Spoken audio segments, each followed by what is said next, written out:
केवलं श्रीगुरुर्वैष्णवांश्च श्रीरूपं साग्रजातं सहगणा रघुनाथान्वितं तं सजीवं साद्वैतं सावधूतं परिजनसहितं विशाखान्वितांश्च नमो विष्णुपदाय कृष्णपृष्ठाय भूतले श्रीमते भक्तिवेदांत स्वामिन् इति नामिने नमस्ते सरस्वती देवे गौरवाणी प्रचारिणे निर्विशेषः शून्यवादी पाश्चात्यदेशतारिणे वाञ्छाकल्पतरुभ्यश्च कृपासिन्धुभ्य एव च पतितानां पावनेभ्यो वैष्णवेभ्यो नमो नमः। नमो महावदन्याय कृष्णप्रेमप्रदायते कृष्णाय कृष्णचैतन्यनाम्ने गौरतुषे नमः।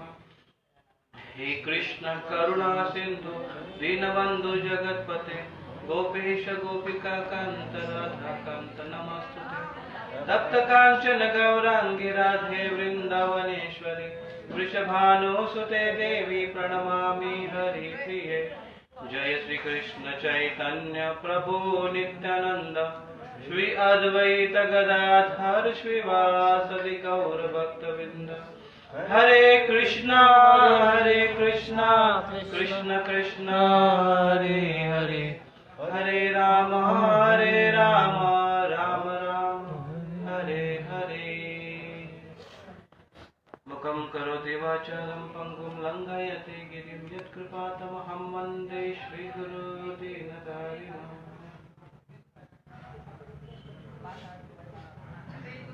हरे कृष्ण।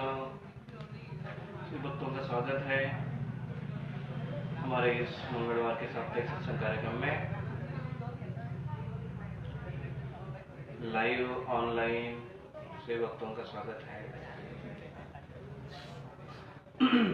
तो सभी भक्तों को ये कार्तिक मास बहुत ही सुखद अनुभव दे रहा होगा आध्यात्मिक दृष्टिकोण से और नैसर्गिक एक सीजन के अनुसार भी। तो आध्यात्मिक कार्य के लिए ये बहुत ही पावन अवसर कार्तिक महीने का, और ये लगभग अभी समाप्त होते जा रहा है। आज का दिन अगर छोड़ दिया तो कल से 6 दिन बाकी है। तो सारे माह में चंद्रायन मास के अनुसार सारे महीनों में 12 महीने हैं। इस 12 महीनों में कार्तिक मास सबसे श्रेष्ठ मास माना गया है। और इस महीने में क्योंकि ये श्रीमती राधा रानी का महीना है, श्रीमती राधा रानी ये स्वयं साक्षात भक्ति देवी है, जो हम सभी भक्तों को भक्ति प्रदान करने वाली है। माँ के समान और अनेकों करोड़ों माँ का हृदय रखने वाली श्रीमती राधा रानी अत्यंत दयालुवश, अत्यंत कृपावश ये हमें अवसर प्रदान करती है कि इस महीने में जो भी कोई तिल मात्र भी अगर भक्ति के लिए प्रयास करता है, परिश्रम करता है, कोई चेष्टा भी करता है, तो उसको बहुत अधिक आध्यात्मिक लाभ होता है। जिस भी प्रकार से कामना की जाए उस प्रकार की फलश्रुति होती है। तो ये मास एक विशेष है। एक्चुअली ये 12 महीने में 4 महीने विशेष माने जाते हैं, जिसको चातुर्मास कहा जाता है। और इस 4 महीने में, चातुर्मास के 4 महीने में कार्तिक मास सबसे श्रेष्ठ माना गया। इसलिए इस चातुर्मास का पालन करना बहुत ही आवश्यक और बहुत ही लाभदायक है। लेकिन कोई अगर चातुर्मास नहीं पालन कर पाता है तो वो कम से कम कार्तिक मास भी अगर पूरी तरह से पालन करे तो उसको वही लाभ मिलेगा जो चातुर्मास में उसको मिलने वाला है। लेकिन पूरी तरह से अगर ध्यान पूर्वक, गंभीरता पूर्वक उसको करेंगे तो। और अगर कोई व्यक्ति चातुर्मास अगर अधिक कार्तिक मास भी अगर वो पूरी तरह से पालन नहीं कर पा रहा है तो उसके लिए ये कहा जाता है कि आगे आने वाले 5 दिन है इस कार्तिक मास के और चातुर्मास के आखिरी 5 दिन, जिसको भीष्म पंचक कहा जाता है, जो परसों के एकादशी से लेकर अंतिम दिन तक, ये 5 दिन का भी अगर कोई व्यक्ति बड़े गंभीरता से अगर पालन करता है तो उसे पूरे कार्तिक मास और पूरे चातुर्मास के फल का लाभ मिले। ये जैसे है वैसे ही है, जैसे अगर 2 लीटर दूध है, उस 2 लीटर दूध को 4 लीटर बनाया गया है पानी डालकर, तो वो 4 लीटर दूध पीने से बेहतर है 2 लीटर दूध बिना पानी का पिए।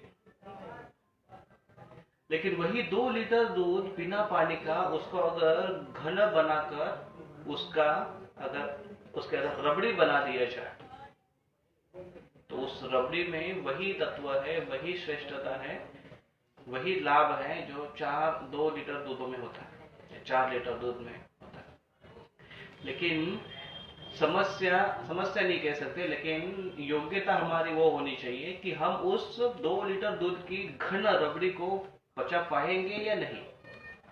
सपोज 2 लीटर दूध है, उस 2 लीटर दूध को अगर हम कुछ दिनों में थोड़ा थोड़ा लेकर या दिन भर थोड़ा थोड़ा लेकर उसको अगर हम हजम कर पा रहे तो वही लाभ मिलेगा, वो स्ट्रेंथ मिलेगी 2 लीटर दूध की हमारे शरीर के। लेकिन वही 2 लीटर दूध का अगर घन रबड़ी बनाई जाए और कोई अगर वही 1 गिलास रबड़ी अगर पी ले और उसको अगर पचन करने की शक्ति नहीं हो तो उसका उल्टा प्रभाव मिल सकता है। अर्थात जितना कंसंट्रेशन में हम जाएंगे उतनी ज्यादा तीव्रता होती है, लेकिन उसके अगर ठीक से अगर न किया जाए या उसमें अगर कोई त्रुटि हो या कोई अगर गलत भावना हो तो उस प्रकार से प्रभाव भी वो देने वाला है। तो इसलिए बहुत गंभीरता पूर्वक इसको अगर हम ले इस 5 दिनों को तो हम वो पूरा लाभ ग्रहण कर सकते हैं। इसको कहते हैं भीष्म पंचक या विष्णु पंचक। तो शुरुआत इसकी होती है भीष्मदेव के स्मरण से। तो आइए हम भीष्मदेव के स्मरण से इसको शुरू करते हैं। तो जो भी भक्त उसको करना चाहते हैं वो इस व्रत का पालन कर सकते हैं। अन्यथा रेगुलेटिव जो अपने नियम है वो तो चल ही रहे हैं, सारे वैष्णव भगवान के नाम का जप कर ही रहे हैं, 4 नियमों का पालन कर ही रहे हैं, प्रसाद भी ग्रहण कर ही रहे हैं, अपने अपने स्थान पर सब कोई पालन कर रहे हैं। तो वो भी कोई व्रत से कम नहीं है।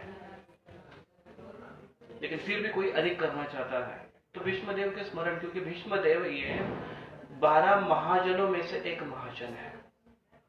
महाजन उनको कहते हैं जो शास्त्र के प्रवक्ता है, शास्त्र के ज्ञाता है और शास्त्र जानकर वही चीज हमको बताने वाले हैं। मतलब आज के भाषा में अगर कही जाए तो डॉक्टर्स हैं, क्योंकि बहुत सारे मेडिसिन हैं इस मार्केट में। उस मेडिसिन में कौन सी मेडिसिन वो पेशेंट के लिए आवश्यक है वो निर्धारित करने वाले ज्ञानी व्यक्ति जिसको आज डॉक्टर कहते हैं वही भीष्मदेव है। शास्त्र की जो महत्वपूर्ण बातें हैं, जो सामान्य जनों को कौन सी चीजें आवश्यक है वो प्रदान करने वाले हैं, जो आगे हम देखेंगे आने वाले दिनों में। तो महाजन है विष्णु पितामह, और वो कैसे महाजन है वो हम आगे भी देखेंगे।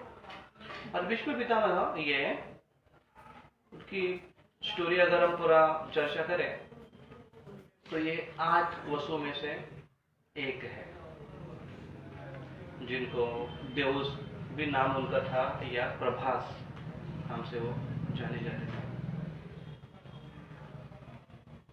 स्टोरी आती है शास्त्र में ऐसे कि वसुओं ने एक बार ऐसे प्लानिंग किया कि एक बार वो वशिष्ठ ऋषि के यहाँ पर गए और वशिष्ठ ऋषि के पास कामधेनु गाय है, तो कामधेनु गाय के चमत्कार देखकर, उनके गुणों को देखकर बड़े आकर्षित हुए। तो ये 8 वसु वहां पर गए थे उनके यहाँ पर, उन्होंने अच्छे से स्वागत किया उनका। लेकिन उनकी पत्नियों ने ये लालसा दिखाई कि ये गाय हमको चाहिए। तो उन्होंने अपने पतियों को कहा कि ये गाय हमें चाहिए। तो खास कर जो प्रभास है उनकी पत्नी ने कहा, तो प्रभास जी ने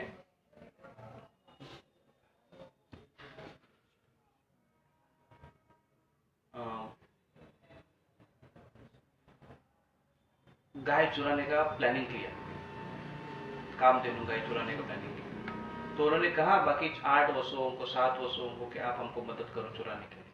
तो इन्होंने मदद की और प्रभास जी ने चुराई।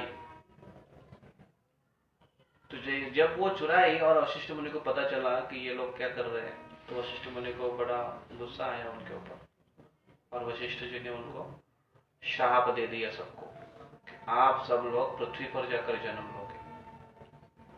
तो सब लोग बहुत प्रायश्चित के रूप में वशिष्ठ के पास जाकर प्रार्थना करने लगे, उनको माफी मांगने लगे, कृपया हमको माफ कर दीजिए। तो माफी तो की, लेकिन शाप तो शाप है, जन्म तो लेना है, लेकिन उसका जो समय है वो कब किया गया। तो वशिष्ठ जी ने कहा कि ठीक है, आप जो 7 लोग हो वो पृथ्वी पर जन्म तो लोगे, लेकिन तुरंत आपको गति मिल जाएगी, आप वापस आ जाओगे। लेकिन एक जो है, क्योंकि इन्होंने वो प्रयास किया था छोड़ने का, तो इनको ज्यादा समय तक रुकना पड़ेगा, और इसलिए इस प्रकार से उन्होंने सेटलमेंट कर दिया। तो ये वही वसु है जिनके हाथ से एक छोटी सी गलती हुई थी, जो भगवान की लीला में आगे पार्टिसिपेट करना था, आगे आने वाले थे, लेकिन बहुत पहले वो आ रहे थे, क्योंकि भगवान कृष्ण जब आए तो अनेकों देवतागण आकर अवतार लिए थे, लेकिन भीष्मदेव पहले से ही तैयारी करने के लिए वहां पर आए। तो जब तो स्टोरी स्टार्ट होती है शंतनु महाराज और शंतनु महाराज की। तो शंतनु महाराज जब अपने राज्य में भ्रमण कर रहे थे, और खास कर जब गंगा नदी के किनारे से जब गुजर रहे थे, तो वहां पर उन्होंने एक सुंदर कन्या को देखा, बहुत सुंदर युवती को देखा, और देखकर बड़े आकर्षित हो गए, और उनको पूछा उन्होंने कि आप कौन है। तो गंगा जी ने कहा मैं गंगा देवी हूँ। तो ये भी एक अलग स्टोरी आती है कि गंगा जी कैसे पृथ्वी पर अवतरित हुए, तो उनको मनुष्य इसमें कैसे जन्म लेने का एक शाप मिला था। तो शंतनु ने कहा कि मैं आपसे विवाह इच्छुक हूँ। गंगा देवी ने हाँ कर दिया कि मैं भी आपसे विवाह करना चाहती हूँ, क्योंकि आप इतने पराक्रमी पुरुष हो, राजाओं में श्रेष्ठ हो, और शंतनु राजा ये पृथ्वी का राजा थे। तो उनका तो लेकिन गंगा देवी ने एक शर्त रखी कि एक शर्त है मेरी विवाह करने की, मैं जो भी कुछ कहूंगी उसके विरुद्ध आप क्वेश्चन मार्क नहीं करोगे, जो भी कुछ करूंगी उसके ऊपर आप डाउट्स नहीं करोगे, क्वेश्चन मार्क नहीं करोगे, मुझे पूछोगे नहीं कि ऐसे क्यों कर रही हो। तो शंतनु ने कहा कोई प्रॉब्लम नहीं, तुम देवी हो, देवताओं की। शंतनु महाराज तो इस ब्रह्म इस समझ में थे कि देवताओं की देवांगना है, गलत क्या करेगी, कर क्या कर सकती है। उनके एटिकेट्स, एथिक्स बहुत बड़े होते हैं, हाई होते हैं। देखिए, ये जो भी भौतिक जगत में जिसको हम इंद्रिय तृप्ति मानते हैं ना, वो मिलती है, लेकिन एक उसके ऊपर एक कंडीशंस होती है, कंडीशंस को लेकर ही आती है। Material pleasure is coming with impregnant of suffering. जैसे वो एक राजा को घोड़ी मिली थी, बहुत प्रार्थना कर रहा था मुझे घोड़ी चाहिए, घोड़ी चाहिए, घोड़ी चाहिए। क्यों? एक व्यक्ति था, वो बहुत चलने में बहुत थकान महसूस कर रहा था, तो भगवान से प्रार्थना कर रहा था, हे भगवान मुझे एक घोड़ा दे दो, एक घोड़ा दे दो, मैं इसको बैठ के जाऊंगा, ऐसा करता था। क्यों? अपने तकलीफों को मिटाने के लिए।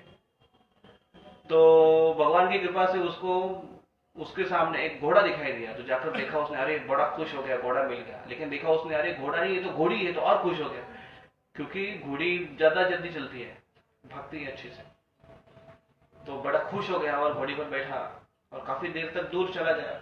थोड़ा समय दूर जाने के बाद उसको लगा कि अरे घोड़ी चल नहीं पा रही है, थकान महसूस कर रही है। तो उतर के उसने देखने लगा कि क्या हुआ घोड़ी को, कुछ पानी वानी चाहिए क्या। देखा तो घोड़ी ऐसी बैठ रही है, उठ रही है, बैठ रही है, उठ रही है। उसको उसको समझ में आया कि कुछ तो गड़बड़ है। उसने देखा कि घोड़ी प्रेग्नेंट है। तो अभी थोड़े समय में घोड़े ने बच्चों को जन्म दिया। अभी उसको रुकना नहीं था, जाना ही था, ज्यादा समय तक रुक नहीं सकता है। तो पहले तो घोड़ी उसको चाहिए थी कि वो बैठकर चला जाए, उसके कष्ट मिटाए। लेकिन अभी घोड़ी ने बच्चों को जन्म दिया, इसलिए घोड़ी के बच्चों को अपने कंधे पर उठाकर जा रहा है। तो पहले तो कम से कम खाली हाथ जा रहा था, तकलीफ कम थी।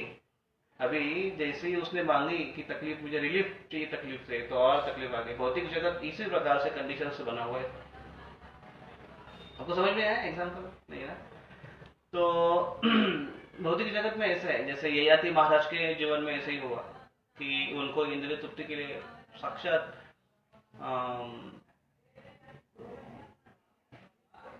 उर्वशी आई। उर्वशी ना,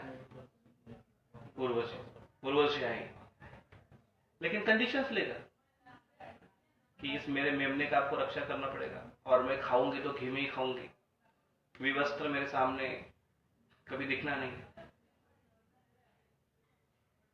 कंडीशंस। तो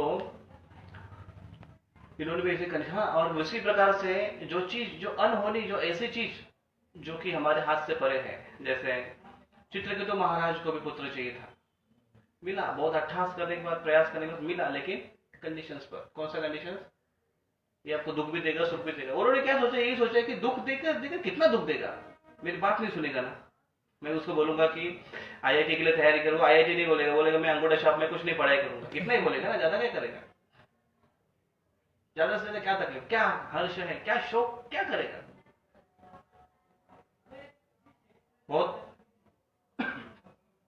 मौज मजा वाला होगा, गैर जिम्मेदार होगा, ठीक है, नहीं होने से तो कम से कम है। वो उन्होंने सोचा नहीं था कि मर सकता है हर्ष शोक। तो उसी प्रकार से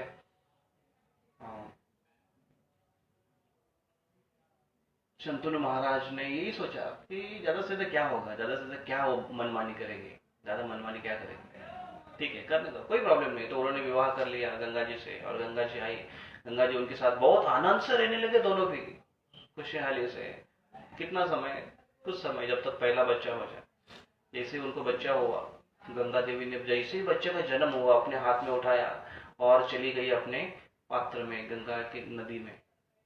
और शंतनु महाराज देखने लगे, क्या कर रही है। तो शंतनु महाराज उनके पीछे गए देखने के लिए कि गंगा, अभी उनको ये डाउट नहीं था कि शायद गंगा देवी गंगा में अपने अपने जल में उसको पानी पिलाकर लाएगी, पवित्र करेगी क्या। अभी उनके मन में क्यूरियोसिटी है, क्या करेगी।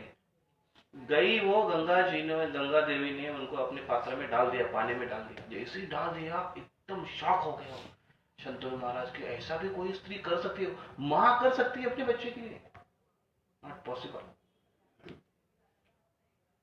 लेकिन वही उनको याद आया, क्या क्वेश्चन कैसे कर सकता हूं मैं, अगर क्वेश्चन करो तो चली जाएगी।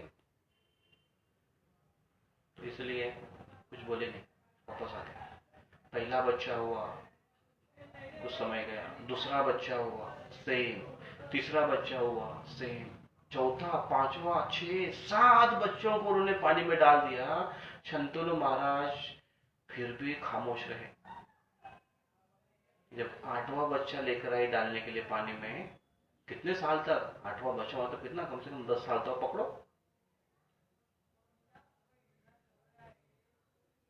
सोचो, 8वां बच्चा भी जब पानी में डाल दिया, शंतनु महाराज बोले, डाल रही थी, शंतनु महाराज बोले बस, तू माँ हो या डायन हो, डायन नहीं बोला होगा उन्होंने, लेकिन मतलब माँ हो या कौन हो, चुड़ैल हो, खिचड़ी हो, राक्षसनी हो, अपने बच्चों को कैसे खा सकती हो, बच्चों को कैसे मार सकती हो।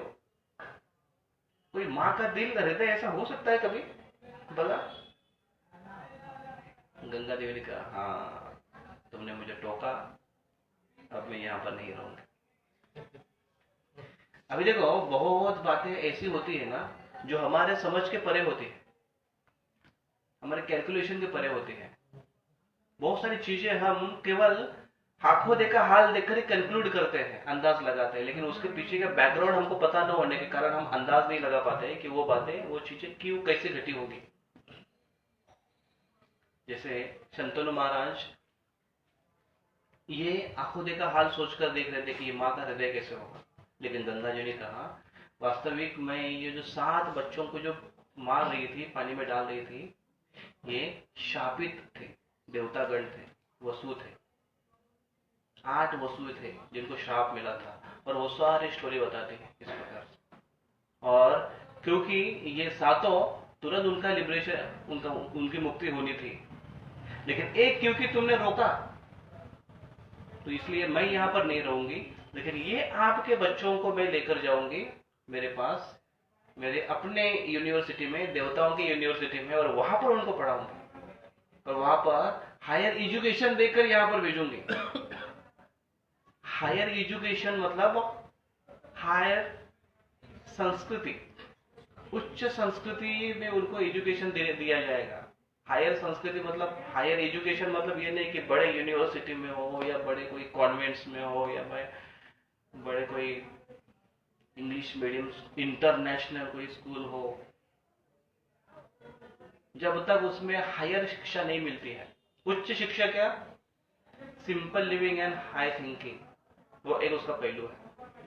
संस्कृति, संस्कार, उसके एथिक्स, उस बच्चों के ऊपर एक अच्छे संस्कार, परिवेश, ये सारे चीज उसको देनी चाहिए, तभी उसको अच्छी ऊंची शिक्षा कह सकते हैं। तो इसलिए इन्होंने लेकर गए, गंगा जी लेकर गए, और गंगा जी अपने पास रखे, और गंगा जी ने वहां पर उनको ट्रेनिंग दी। तो वहां पर उनको बृहस्पति जो देवताओं के गुरु है, वो उनको दंड नीति सिखाते थे। दंड नीति मतलब राजाओं का आवश्यक है, किस प्रकार से पनिशमेंट, कौन सी पनिशमेंट किस जुर्म के लिए होनी चाहिए। कोई भी जुर्म के लिए कोई भी पनिशमेंट नहीं कर सकते हो, इसलिए जनता भी नाराज हो जाएगी और सही सबक नहीं मिलेगा। तो इसलिए सही दंड नीति उन्होंने सिखाई, और राजकीय विज्ञान उनको सिखाया, पॉलिटिकल साइंस, किस प्रकार से राज्य चलाना चाहिए। पॉलिटिकल साइंस में बहुत सारी चीजें आती हैं जो आगे हम चर्चा करेंगे, कि जो भीष्मदेव जो युधिष्ठिर महाराज को उपदेश करते हैं कि राजा ने किस प्रकार से आचरण करना चाहिए, राजा ने अपने मंत्रिमंडल में किस प्रकार से लोगों को रखना चाहिए, किस व्यक्ति के ऊपर कितना भरोसा रखना चाहिए, उसकी यंत्रणा कैसे होनी चाहिए। जो आज हम देखते हैं ना कि 15 गांव है, उसका विवरण आएगा स्पेसिफिक, 15 गांव के लिए, हाँ, हर एक गांव के लिए एक पुलिस पार्टी, 5 गांव के लिए एक सरपंच। वैसे 15 गांव के लिए एक सर्कल, जो एक सर्कल के अंदर इतने सारे 5 सरपंच आएंगे, उस एक सरपंच के अंदर इतने सारे 5 पुलिस पार्टी आएंगे 5 गांव के। ऐसे करते करते करते करते अंत में एक व्यक्ति, 2 व्यक्ति कैसे उसको हैंडल करते पूरे प्रांत को, ऐसा पूरा डिस्क्रिप्शन, पूरा डिटेल बता दे विश्वदेव युधिष्ठिर महाराज।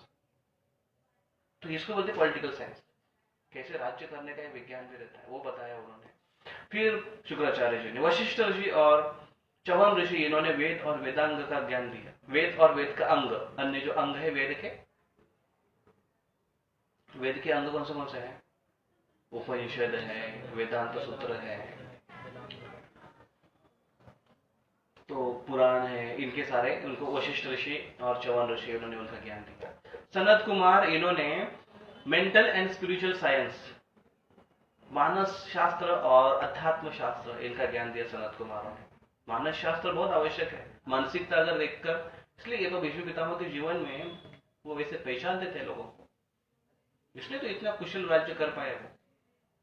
तो मेंटल साइंस एंड स्पिरिचुअल, अध्यात्म विज्ञान उनको बताया। मार्कंडेय ऋषि ने यति कर्तव्य बताया, परशुराम जी ने युद्ध कौशल्य बताया, और इंद्र ने दिव्य अस्त्र उनको दे दिए। हम तो केवल इतना जानते थे ना कि परशुराम जी उनके गुरु हैं, तो परशुराम जी उनके शस्त्र कला के गुरु है। हर क्षेत्र में हर एक प्रकार के गुरु होते हैं जो हमको मार्गदर्शन करते हैं, लेकिन गुरु वो क्षेत्र में गुरु है, इसलिए उनका हमेशा सम्मान होना चाहिए। तो परशुराम जी ने युद्ध कौशल्य दिया, इंद्र जी ने साक्षात दिव्य अस्त्र दिए। ऑफकोर्स दिव्य अस्त्र जब इंद्र देते हैं तो ऐसे ही फ्री में नहीं देंगे, कुछ मूल्य उसका वसूल होना चाहिए। तो मूल्य क्या है? तपस्या का मूल्य है।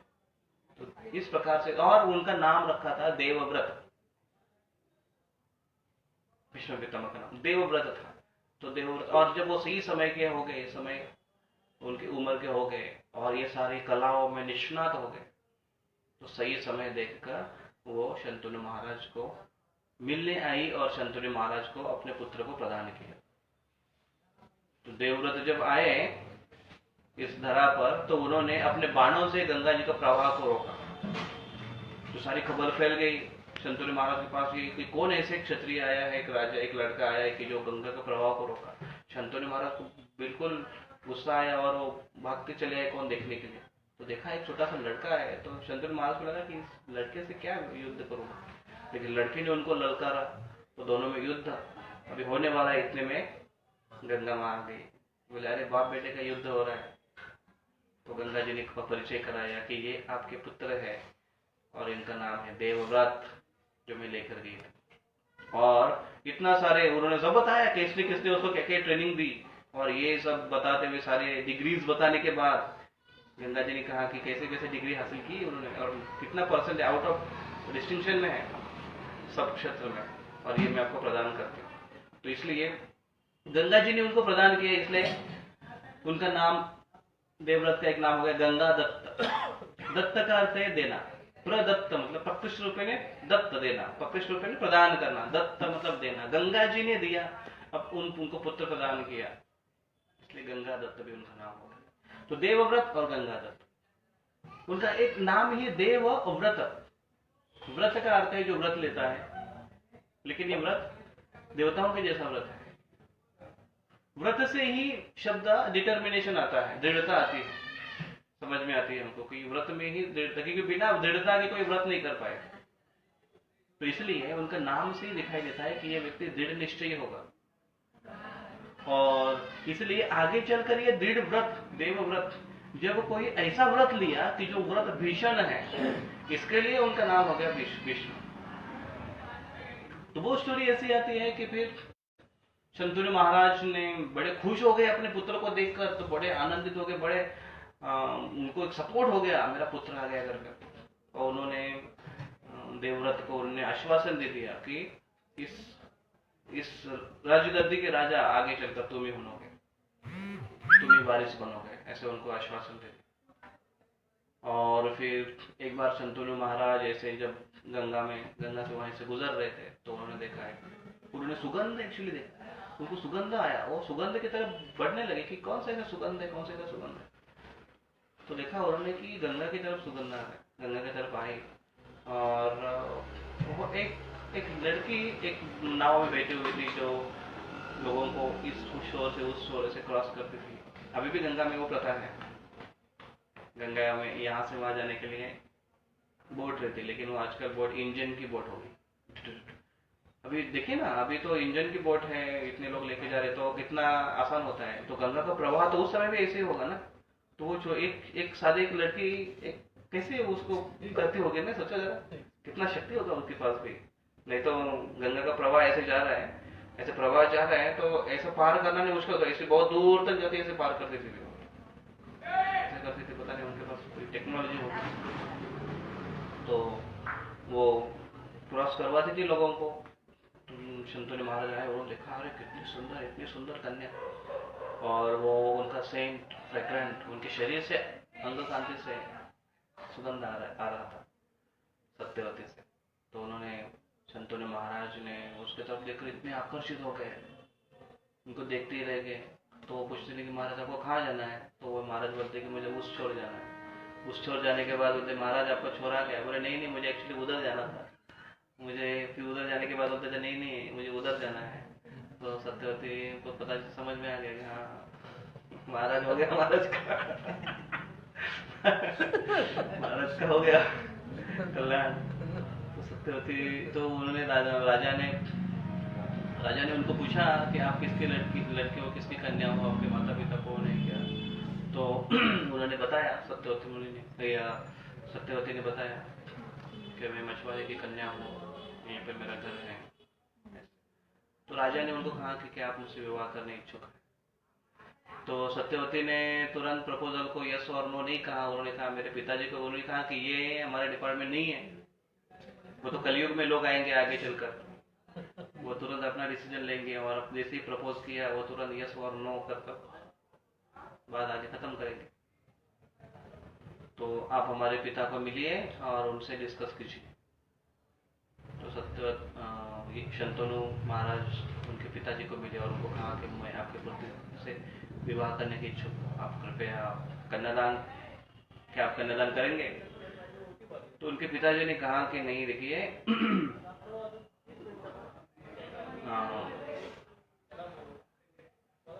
वो ऐसा है कि मेरे पुत्री को राजयोग है और मेरे पुत्री का विवाह उसी व्यक्ति से होगा, उसी राजा से होगा जो उनके मेरे पुत्री के पुत्र को राजगद्दी दे सके। तो अगर मेरे पुत्री का पुत्र अगर राजगद्दी पर बैठेगा तभी आप इसे विवाह कर सकते हो, अन्यथा नहीं।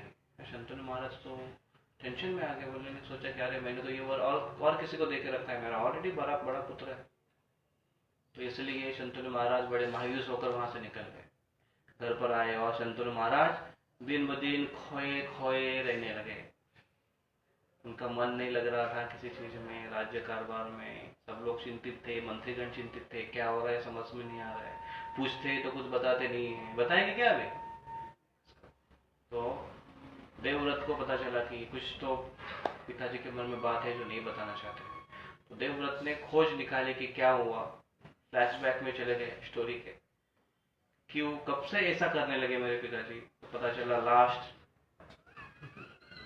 ऐसा ना, फ्लैशबैक में बैक लेकर, हाँ कहाँ तक, समुद्र में गंगा नदी में भेंट होने तक। उसके बाद क्या हुआ, उनके घर में जाकर, सत्यवती के घर में जाकर जब से मिलकर आए तब से ऐसा हो रहा है। तो वो जाकर उनसे मिले हैं घर में। उन्होंने पूछा कि ऐसे ऐसे हुआ है, आपके क्या कहने, आपका क्या कहना है। तो उन्होंने कहा कि हमने उनको कहा कि हमने हमारे पुत्री के पुत्र जो बनेंगे वो राज गद्दी पर बैठेंगे। तो बोले उसमें क्या संदेह है, मुझे कोई आपत्ति नहीं है और ना ही मुझे कोई राजगद्दी का मोह है, और इसलिए मैं आपको आश्वासन देता हूं कि मैं राजगद्दी पर नहीं बैठूंगा, इनके पुत्र बनेंगे वही राजगद्दी पर बैठेंगे। तो कौन हो गए, इनके भाई हो गए ना, भाई हो गए। लेकिन क्या भाई बोलेंगे, अभी अंग्रेजी में उसको हाफ ब्रदर कैसे हुए, आधा भाई। हिंदी में आधा भाई बोल नहीं सकते, लेकिन सौतेली माँ के भाई बेटे, तो सौतेली भाई का सौतेला भाई, सौतेला भाई, तो सौतेला भाई। तो उन्होंने कहा सौतेले भाई को राजगद्दी पर बिठाएं, मैं आपको आश्वासन देता हूँ। तो तुरंत सत्यवती के पिता ने तुरंत आगे की बात सोची, आक्षेप किया उन्होंने। हाँ, आप तो अभी कह रहे हो ऐसा कि आप करेंगे, लेकिन आपके पुत्र आगे चलकर राजगद्दी के लिए हक करेंगे तो झगड़ा हो जाएगा आपस में। तब देवव्रत ने उनके सबके सामने प्रतिज्ञा ली कि मैं देवव्रत प्रतिज्ञा लेता हूं कि मैं आजीवन ब्रह्मचारी व्रत का पालन करूंगा, और जो इस गद्दी पर, राजगद्दी पर जो भी व्यक्ति बैठेगा उसके प्रति मैं निष्ठावान रहूंगा और आजीवन मैं इस राज्य की सुरक्षा के लिए तत्पर रहूंगा। बहुत बड़ा व्रत लिया, और जैसे ही उन्होंने व्रत लिया देवताओं ने आकाश से पुष्पवृष्टि की। देवताओं ने कंफर्मेशन किया कि ये लड़के आगे चलकर ऐसा पराक्रमी व्यक्ति होगा कि ये अपने प्रतिज्ञा के ऊपर बना रहेगा। प्रतिज्ञा तो हर कोई करता है, तो कोई पुष्पवृष्टि नहीं होती है। प्रतिज्ञा तो हम लोग भी करते हैं हर साल 31 के समय, कितनी प्रतिज्ञाएं होती हैं, कितना रेजोल्यूशन होता है। फेस्टिवल आए कितने होते। प्रतिज्ञा हमारी कैसे बहुत बड़ा अपराध हो गया किसी के सामने, तो प्रभु माता जी प्लीज सॉरी माफ करो, इसके बाद इसके आगे तो मैं पूरा ऐसे करूंगा, ऐसे रहूंगा, ऐसे रहूंगी। प्रतिज्ञा हमारी बहुत सारी होती है, लेकिन दृढ़ता कम होती है। लेकिन देवव्रत से ये हम सीखते हैं कि इसलिए इनका नाम हो गया भीष्म।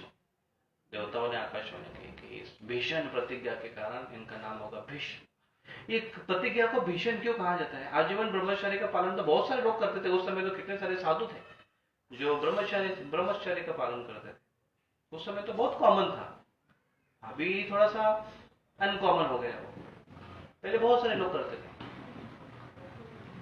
लेकिन विष्णु पितामह के बारे में ऐसे है कि वो एक तो भोग जगह में हो, ऐसी जगह है जहां पर भोग के सारे सामग्री है,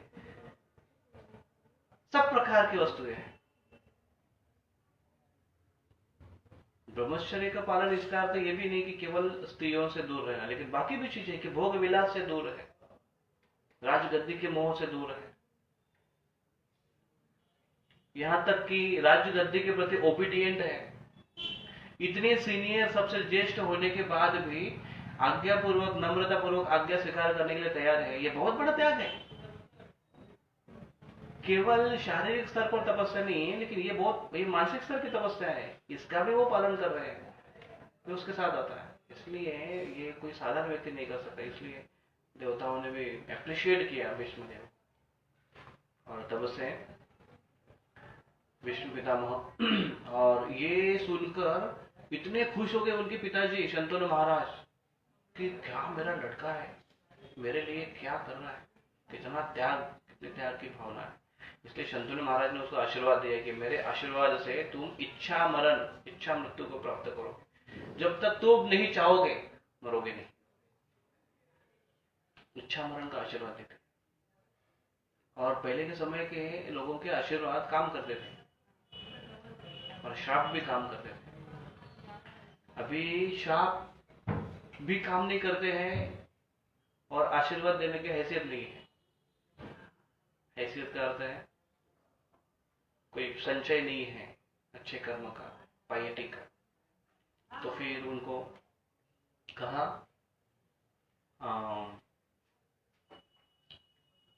उनका विवाह हुआ शंतनु महाराज से, सत्यवती का, और उनसे 2 पुत्र प्राप्त हुए। एक का नाम था चित्रांगद और दूसरे का नाम है विचित्रवीर्य। तो चित्रांगद ये अभी चित्रांगद ये एक बार युद्ध में कहीं गए थे और युद्ध में मारे गए। तो जब चित्रांगद मारे गए तो विचित्रवीर्य राजा बने। का जो विवाह हुआ तो विचित्रवीर्य, इनको विवाह अभी करना है, तो विवाह के लिए विष्णु पितामह ने एक जगह काशी नरेश, काशी के जो राजा थे उनकी पुत्रियों का स्वयंवर वहां पर हो रहा था। उनकी 3 पुत्रियां थी, अंबा, अंबिका और अंबालिका। और उस स्वयंवर में शाल्व राजा, तो विष्णु पितामह वहां पर आए अपने भाई के लिए, विवाह के लिए, कन्या ढूंढने के लिए, और उन्होंने तीनों को अपहरण कर लिया, तीनों का। तो एक प्रकार का विवाह है, गांधर्व विवाह कहते हैं उसको। तो राक्षसी विवाह भी कहते हैं, बहुत प्रकार है उसमें। तो विष्णु पितामह ने सबको डिफीट किया। तो उसमें शाल्व आया उनके सामने युद्ध करने के लिए, क्योंकि शाल्व देखा ना कि मेरी प्रेमिका को लेके जा रहे हैं, लेकिन विष्णु पितामह ने उसको बड़े यूं ऐसे चुटकियों में हरा दिया। तो उनको बड़ा दुख हुआ और बड़ा इंसल्ट लगा। तो विष्णु पितामह तीनों को लेकर आए अपने राज्य में, और उन्होंने कहा कि ये मेरे भाई के लिए है, 3 विवाह के लिए। तो बाकी दोनों को कोई आपत्ति नहीं था, अंबालिका और अंबिका को कोई आपत्ति नहीं थी, लेकिन एक को आपत्ति थी, अंबा को। तो अंबा ने कहा कि देखिए मैं पहले से ही मेरा दिल ले चुकी हूं, तो इसलिए कृपया करके आप मुझे वहां पर लेकर जाइए। तो देखिए स्त्री का कितना आदर किया जाता था उस समय। अच्छा, तुम्हारी मन की भावना ऐसी है कि तुम और किससे प्रेम करती हो, ठीक है तुम वहां पर जाकर विवाह कर सकते हो। ये जबरदस्ती का खेल नहीं, विवाह ये जबरदस्ती का खेल नहीं, क्योंकि आयुष्य भर, पूरे जीवन भर उस व्यक्ति के साथ में रहना है, उससे प्रेम ही नहीं तो रह कैसे पाओगे? अगर अलग जगह पर प्रेम है तो कैसे रह पाओगे? तो इसलिए विष्णु पितामह ने उनको छोड़ दिया वहां पर। तो जैसे वो शाल्व के पास चले गई अंबा, उन्होंने कहा कि मैं आ गई, तो श्यामला ने कहा आ गई तो वापस जा। आ नहीं सकती हो तुम, जब जैसे ही तुमको जब दूसरे पुरुष ने स्पर्श किया तब से तुम दूसरे की हो गई है मेरे ने। और वैसे भी शालों को बड़ा इंसल्ट लगा था कि इसके सामने, अम्बा के सामने उसका इंसल्ट किया था, हराया था, इसलिए उसको बहुत बुरा लगा था। तो इसलिए उसका भी रोष था मन में, इसलिए उन्होंने स्वीकार नहीं किया अम्बा को। तो अम्बा की भी हालत खराब हो गई, क्योंकि ना ये स्वीकार कर रहे हैं ना वहां से तो मैं छोड़ कर आई हूँ। तो वापस चले गए भीष्म के पास, भीष्म पितामह के पास। तो तब विचित्र वीर्य उनको स्वीकार नहीं करे, बोले एक बार हमने दान में दे दिया, दोबारा नहीं लेंगे। पहले के राजा का थोड़ा सा बात भी इस प्रकार से हुआ करती थी। तो और अम्मा कहती थी कि मुझे भीष्म से विवाह करना है, तो भीष्म का वो पॉसिबल नहीं है। तो इतना गुस्सा हो गई वो कि इसकी वजह से मेरा पूरा संसार उजड़ गया है, इस व्यक्ति की वजह से। तो वो बहुत रुदन करते करते जंगल में चली गई, उसके पास कोई आश्रय नहीं बचा अम्बा जी के पास। तो अम्बा जी बहुत रुदन कर रही थी, तो और ये सोच रही थी कि अभी मैं तपस्या करूं। तो वहां पर कुछ जंगल में ऋषि मुनि रहते थे, तो उन्होंने पूछा कि क्या हुआ, सारा हाल पूछा। और ऋषि मुनि ने कहा कि देखो इस प्रकार से तुम यहाँ पर आकर, क्योंकि ये मूड अच्छा नहीं है आपका, किसी के प्रति रिवेंज लेने की भावना से कोई तपस्या करने के लिए आए, ये भावना अच्छी नहीं है। तपस्या करने के लिए भावना जो व्यक्ति आता है वो अपने आप को शुद्ध करने की भावना से आता है। तो इसलिए आप काम करो, आपका प्रॉब्लम क्या है, आपका विवाह होना चाहिए ना भीष्म पितामह से, तो ठीक है उसके लिए हम प्रयास करते हैं। तो बोले चलो। तो वो ऋषि उनको परशुराम जी के पास लेकर आए। बोले परशुराम जी भीष्म के गुरु हैं, इसलिए उनकी बात सुने। तो कभी कभी छोटे से नीचे से काम नहीं होता, तो ऊपर से ऐसा ऊपर से एक कनेक्शन बना देते हैं। तो ऋषि मुनि उनको लेकर गए, परशुराम जी को सारा वृत्तांत बताया। परशुराम जी ने कहा कि what do you want from me, ठीक है इतना सब बताया, मुझसे क्या चाहते हो। तो अम्बा ने कहा कि भीष्म पितामह से मेरा विवाह होना है। तो बोले बस इतनी सी बात है। बोले हाँ ठीक है चलो बात कर लेते हैं। परशुराम जी आए भीष्म पितामह के हस्तिनापुर में, भीष्म पितामह से बोलने लगे कि ऐसे ऐसे हुआ। बोले हाँ हाँ हुआ, बहुत अच्छे से स्वागत हुआ परशुराम जी का। और स्वागत के बाद फिर परशुराम जी ने कहा कि ऐसे ऐसे है और तुमको उससे विवाह करना चाहिए। भीष्म पितामह ने कहा कि आप तो जानते हैं कि मैंने ऐसे व्रत ले चुका हूँ, मैं आजीवन ब्रह्मचर्य का पालन करना, मैं ऐसा नहीं कर सकता हूँ, ऐसे बहुत बताया। परशुराम जी बिल्कुल माने नहीं। तो तुम लेकर क्यों आए उसको, ऐसे बहुत नोकझोंक हो गई। और फिर परशुराम जी ने कहा कि अगर तुम मानने के लिए तैयार नहीं तो तुम्हें मुझसे युद्ध करना पड़ेगा। तो भीष्म पितामह ने कहा कि अगर आप यही चाहते हैं तो मैं उसके लिए तैयार हूँ। भीष्म पितामह और वो दोनों भी कुरुक्षेत्र की युद्ध भूमि पर आ गए। तो कुरुक्षेत्र युद्ध भूमि पहले से ही युद्ध के लिए फेमस है। तो वहां पर आए और दोनों का बहुत जोरदार युद्ध हुआ। तो भीष्म पितामह ने जैसे देखा कि भीष्म पितामह इसमें थे, रथ पर थे, और देखा अरे मेरे गुरु महाराज रथ पर नहीं है। तो इसलिए उन्होंने कहा कि नहीं, हम युद्ध तो हमेशा बराबरी में होता है, तो मैं रथ पर हूँ और आप रथ पर नहीं है, तो एक रथी दूसरे अरथी से युद्ध नहीं कर सकता है। तो इन्होंने कहा कि कृपया करके आप रथ स्वीकार कीजिए। परशुराम जी ने कहा कि तुम देख नहीं पा रहे हो मेरा रथ। तो परशुराम जी ने उसको भीष्म पितामह को एक विशेष दृष्टि प्रदान की, और विशेष दृष्टि से उन्होंने देखा कि परशुराम जी रथ पर है, उनके रथ पृथ्वी, ये स्वयं पृथ्वी उनका रथ है, और वायु उनके लगाम है, और ऐसे बहुत वर्णन है उनका। तो साक्षात है पंचमहाभूत उनके रथ बन चुके हैं, पर ये विशेष रथ को ऊपर आरूढ़ है परशुराम जी। ये देखकर बड़े आश्चर्यचकित हो गए और उन्होंने प्रणाम किया परशुराम जी से।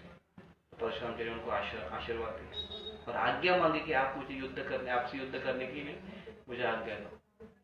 तो एक शिष्य अपने गुरु के साथ युद्ध कब कर सकता है? तो जैसे महाभारत के युद्ध में गुरु ने, कौरवों ने पांडवों के साथ, द्रोणाचार्य ने अपने शिष्य अर्जुन के साथ युद्ध किया। तो उस समय एक शिष्य हमें कभी भी अपने गुरु के साथ युद्ध नहीं कर सकता है, चाहे वो शाब्दिक युद्ध हो, चाहे वो मानसिक युद्ध हो, कोल्ड वॉर हो, या फिर हैंड टू हैंड ऐसे वॉर हो। वो युद्ध नहीं कर सकता है। इसलिए जब भी अर्जुन जब भी युद्ध में आते थे, युद्ध भूमि में द्रोणाचार्य के सामने आते थे, भीष्म पितामह के सामने, जिनके जिनके भी सामने आते थे, वरिष्ठ लोगों के सामने, कभी पहले प्रहार नहीं करते थे। पहले जब भीष्म पितामह के सामने आए, सबसे पहले जब विराट राज्य में, जब राज्य के सामने जब वो आए थे गाय चुराने के लिए, तो अर्जुन उनके सामने जब आए तो अर्जुन ने सबसे पहले जो बाण है, बाण मारे के उनके सामने बाण मारे। भीष्म पितामह के सामने बाण मारा, द्रोणाचार्य के सामने बाण मारा, कृपाचार्य के सामने बाण मारा, उनके सामने बाण मारा। तो ये आशीर्वाद लेने का स्टाइल है क्षत्रियों का, बाण मारकर, और वो समझ जाते हैं, तो वो तुरंत समझ गए और उनको आशीर्वाद दिया।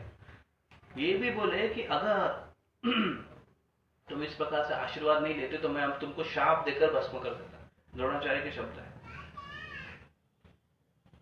तो और फिर जब द्रोणाचार्य उनको पहले फाइटिंग कर लिए, ललकारते थे, तो ये केवल प्रतिकार करते थे, फिर भी उनकी इच्छा नहीं हुआ करती थी। इसलिए अर्जुन जब भीष्म पितामह के लिए जब बाण खींचते थे ना, द्रोणाचार्य के साथ में युद्ध करते थे ना, तो ऐसा कृष्ण इतना जोर से उनको चिल्लाते थे, अर्जुन को झापते थे उनको कि तुम क्या टाइम पास कर रहा है, क्योंकि अर्जुन के बाण कैसे है वो कृष्ण को पता है, भीष्म को पता है। अर्जुन एक, भीष्म पितामह एक ही बात बोलते थे हमेशा कि केवल मुझे ये बाकी सबके जो बाण है ना, खिलौने के जैसे मेरे लिए, बस केवल अर्जुन के बाण है, पहले बाण अर्जुन के, ये मेरे शरीर को वेदना दे सकते हैं, क्योंकि अर्जुन के बाण साधारण बाण नहीं, बड़े खतरनाक बाण है अर्जुन के, ऐसा वो कहते।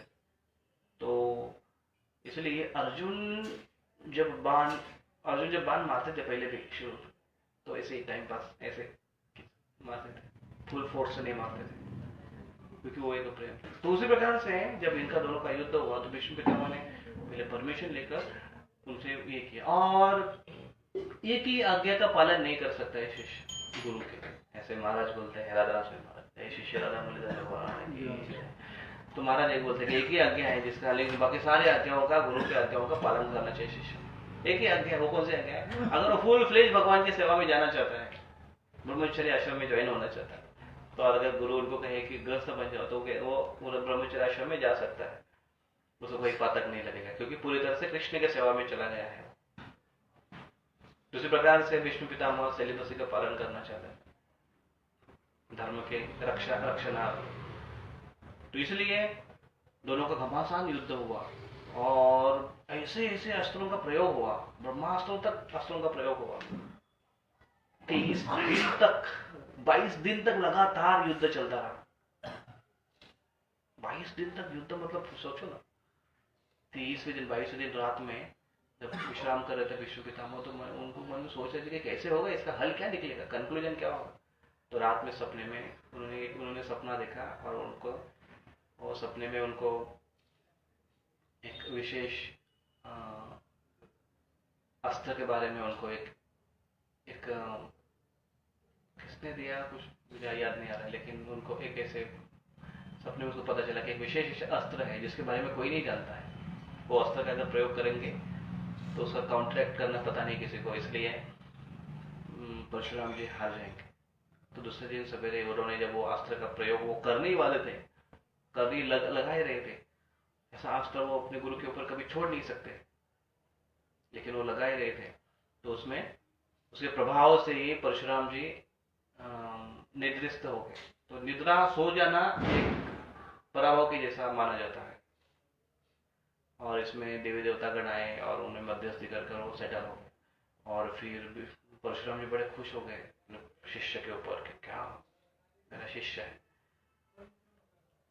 और उनको आशीर्वाद दिया। और फिर परशुराम जी गई अम्बा के पास, और अम्बा जी बोले, अम्बा जी भी इंतजार कर रहे थे ना 30 दिन से कि क्या कुछ तो होगा कंक्लूजन। तो परशुराम ने कहा कि देखो, मैं कोशिश करके देखा, नहीं हो रहा है, वो नहीं मान रहे, अभी तुम एक तो बेटर वे कि तुम ये सब छोड़ दो, और मतलब वो नहीं होगा अभी, तो बेहतर है कि तुम ये छोड़ दो, या फिर वो जिस प्रकार से कहते हैं उस प्रकार से तुम सेटलमेंट कर लो, ऐसा परशुराम जी ने कहा। और अम्बा इतनी गुस्सा हो गई, उन्हें रिवेंज लेना था, तो फिर वो शिव जी की तपस्या करने के लिए जंगल में चले, और शिव जी की आराधना कर उन्होंने वर प्राप्त किया कि मैं भीष्म के पितामह के मृत्यु का कारण बनूंगी, तो ऐसे जब वो तपस्या कर रहे थे, वो तपस्या करते समय गंगा देवी आई, साक्षात गंगा देवी प्रकट हुई और गंगा देवी ने उनको शाप दे दिया अम्बा को, लेकिन फिर भी तपस्या करने के लिए गई थी। गंगा ने क्यों शाप दिया? क्योंकि गंगा के पुत्र भीष्म है। देखो कनेक्शन कैसे है। तो फिर तो अम्बा फिर दूसरे, तो उस समय उस जन्म में उसका मृत्यु हो गया तपस्या कर। और फिर अगले जन्म में जब वो उसका जन्म हुआ भगवान के आशीर्वाद से, शिव जी की कृपा से, तब वो द्रुपद की पुत्र के रूप में बने। शिखंडी उनका नाम था। तो क्योंकि पिछले जन्म की उनको पूरी स्मृति थी और विष्णु पितामह का व्रत था कि वो स्त्री के ऊपर कभी ये नहीं करेंगे, प्रहार नहीं करेंगे, और जिनका पिछले जीवन में स्त्री का संबंध है उससे नहीं प्रहार करेंगे। और शिखंडी ऐसे व्यक्ति थे जो विष्णु पितामह को ये स्टोरी पता थी कि ये अम्बा है रिवेंज करने के लिए ऐसे ऐसे आई है, और इसलिए वो जानते थे कि यही मेरे मृत्यु के कारण बन सकती है।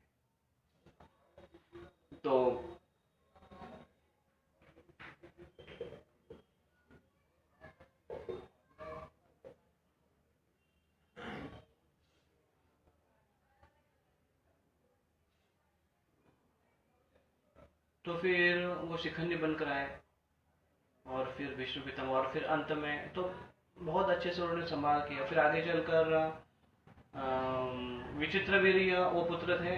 विचित्रवीर्य अपनी पत्नियों के साथ इतने आसक्त थे कि भोग विलास में इतने लगे हुए थे कि उनको एक रोग हो गया और उस रोग में ही वो मर गए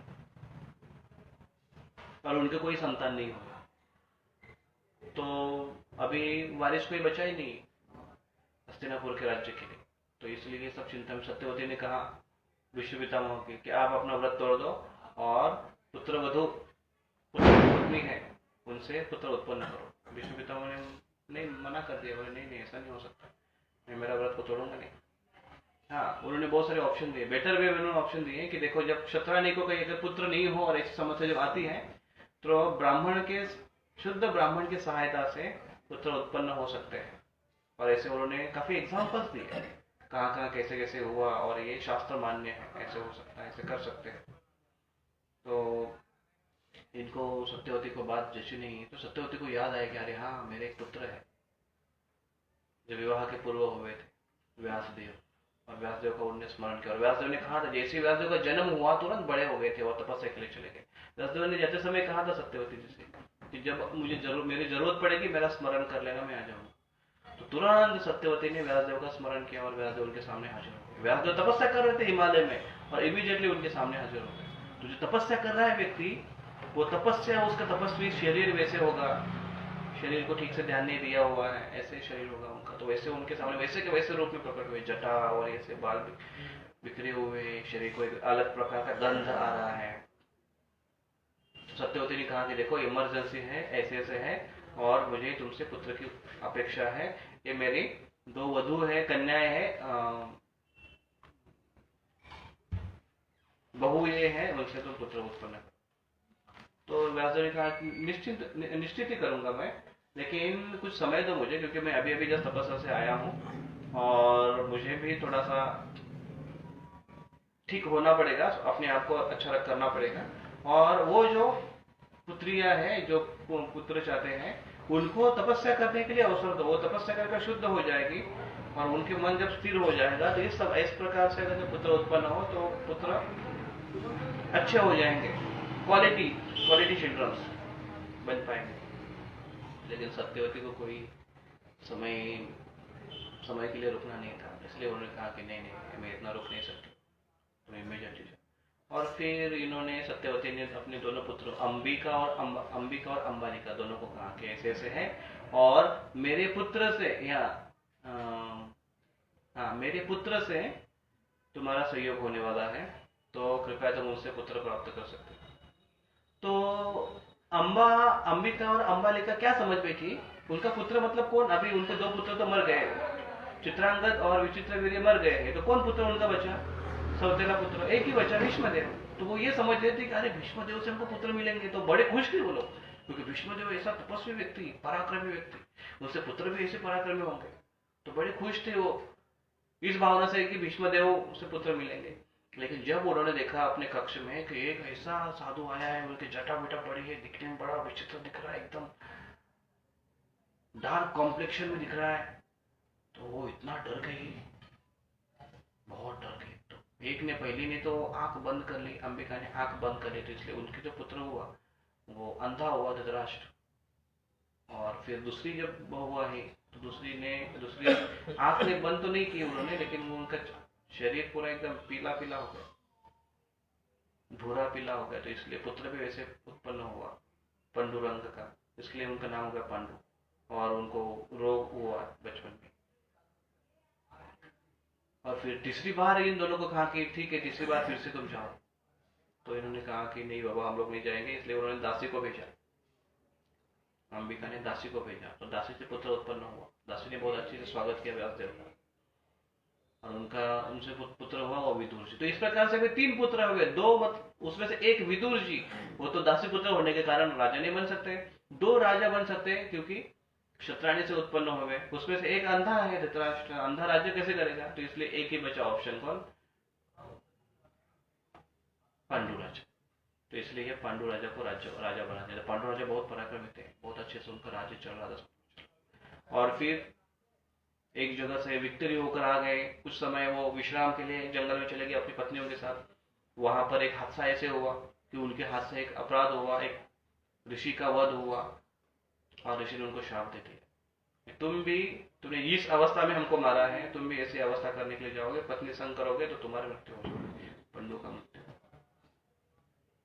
पहले, उनको मृत्यु के पहले ही उनको देवताओं से पुत्र प्राप्त हुए 5 पांडव। तो इस प्रकार से वो 5 पांडव कौरव की जो स्टोरी होती है। और फिर क्योंकि विदुर भीष्म पितामह है, ये इनकी प्रतिज्ञा थी कि ये सिंहासन के प्रति वो लॉयल रहे, प्रामाणिक रहे, निष्ठावान रहे, इसलिए वो गद्दी पर चाहे कोई भी बैठे, उसके प्रति उनकी निष्ठा ये बनी रहेगी। तो देखिए 3 प्रकार की निष्ठा बताई गई है इसमें। एक प्रकार की निष्ठा है कि व्यक्ति के प्रति निष्ठा, वो व्यक्ति चाहे जो भी करे, जो भी कहे, उसके प्रति इतनी निष्ठा है कि उसकी हर चीज अच्छे से मानने के लिए तैयार है, पॉजिटिव में लेने के लिए तैयार है। एक है, उसमें प्रॉब्लम कभी कभी ऐसा हो सकता है कि वो व्यक्ति अगर कभी जाकर बदल जाए, बिगड़ जाए, तो उस व्यक्ति का पतन हो सकता है जो उसके प्रति इस प्रकार से अंधविश्वास रखकर, अंध निष्ठा रखकर उसको पालन कर रहा है। कभी कभी ऐसे होने के चांसेस है अगर व्यक्ति कभी बदल गया, बिगड़ गया तो। दूसरा है कि व्यक्ति के प्रति निष्ठा नहीं है, लेकिन व्यक्तित्व के प्रति या फिर उस व्यक्ति के स्थान के प्रति, पोजीशन, स्थान के प्रति। जैसे विष्णु पितामह की निष्ठा कहां पर थी, व्यक्ति के प्रति नहीं थी, राजा कौन है उसके प्रति निष्ठा नहीं है, लेकिन वो राजा की जो राज्यत्व है, वो जो स्थान है, व्यासासन, सिंहासन है, राज सिंहासन है, उसके प्रति निष्ठा थी। जो भी उधर बैठेगा उसके प्रति एक निष्ठा, वो जो भी कहेगा वो करने के लिए तैयार है। उसमें समस्या ये हो सकती है कि उस राज गद्दी पर अगर कभी व्यक्ति, कोई गलत व्यक्ति आ गया बाय चांस, और वो जिस प्रकार से करने लगेगा, कहने लगेगा, उस प्रकार से अगर व्यक्ति मानेगा तो समस्या हो सकती है, उस प्रकार से भी अधर्म हो सकता है। लेकिन उसमें राज्यत्व के प्रति, राजगद्दी के प्रति निष्ठा और राजा के प्रति निष्ठा, और राजा अगर निष्ठावान हो, अच्छा हो, और ऐसे राज्य गद्दी पर अगर बैठे तो एक उनकी जो निष्ठा है वो सही, सफल हो सकती है। और तीसरी निष्ठा बताई गई है वो है भगवान के प्रति निष्ठा या धर्म के प्रति निष्ठा। तो धर्म के प्रति निष्ठा ये हमेशा से ही बेस्ट रहती है, सबसे बेस्ट धर्म के प्रति अगर निष्ठा है, क्योंकि जो व्यक्ति धर्म का पालन कर रहा है उसके प्रति निष्ठा।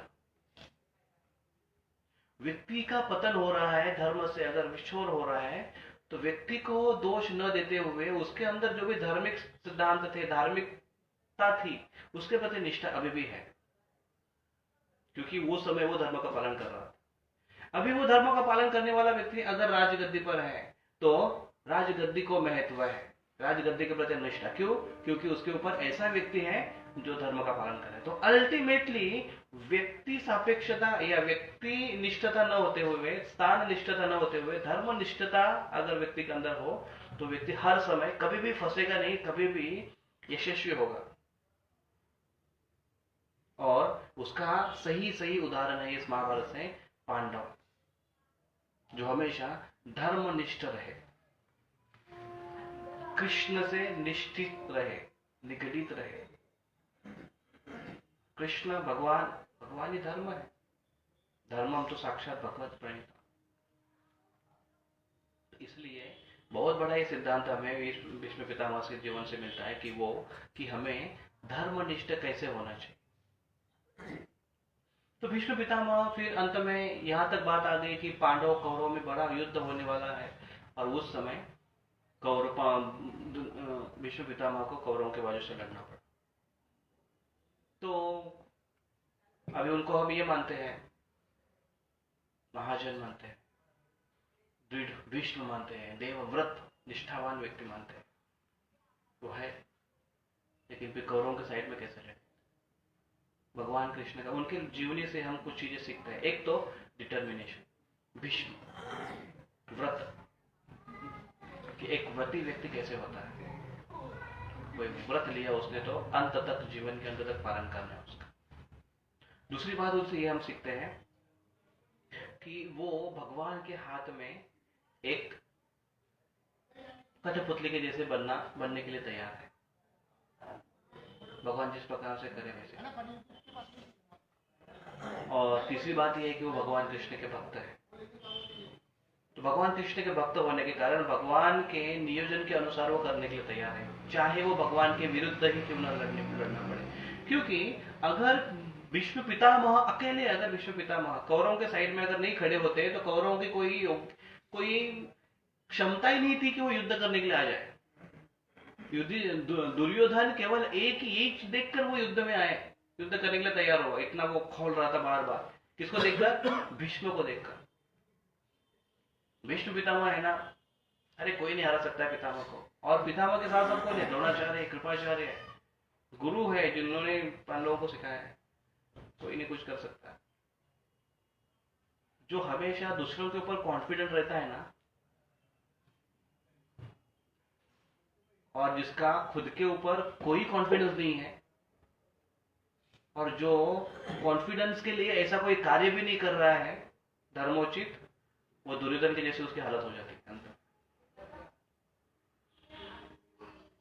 जैसे एक एग्जांपल बहुत आपको ये समझ में आएगा जल्दी, कि एक स्टूडेंट है, वो पढ़ाई कर रहा है, और उसको देखकर, उसकी दिनचर्या और उसको सब देखकर बाकी लोगों को फुल कॉन्फिडेंस है कि पास हो जाएगा, और इसलिए वो अरे तू क्या डरता है, तू पास हो जाएगा।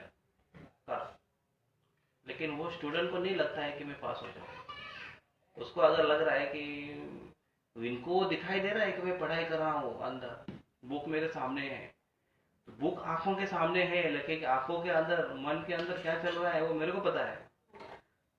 मैं पढ़ाई करता हूँ कितना घंटा, वो लोगों को दिख रहा है, लेकिन क्या घंटा पढ़ाई में कर रहा हूँ वो